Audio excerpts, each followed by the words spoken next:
Сам процесс голосования был организован весьма хорошо, на высоком уровне.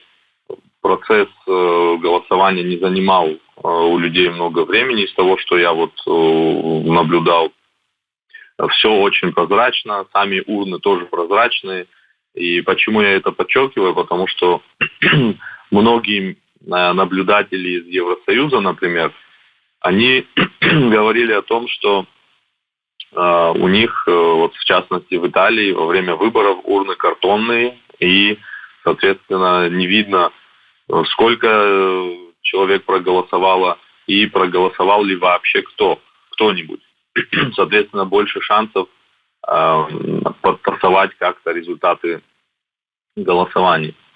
Более того, мы поспрашивали у глав избирательных участков, как организовано голосование для людей с инвалидностью, потому что среди наблюдателей также посол по особым поручениям Министерства иностранных дел Абхазии Вито Гритани, и он человек с инвалидностью, как вы знаете, и его интересовал вопрос, всех остальных европейцев, в частности, интересовал вопрос, как организовано голосование для людей с инвалидностью. Все были удивлены, когда на всех участках одинаково отвечали, говорили, что все списки людей с инвалидностью заранее, они, во-первых, все стоят на учете, заранее у всех эти списки есть, и к ним выносная урна специальная подготовлена, ходят по домам и предоставляют возможность проголосовать.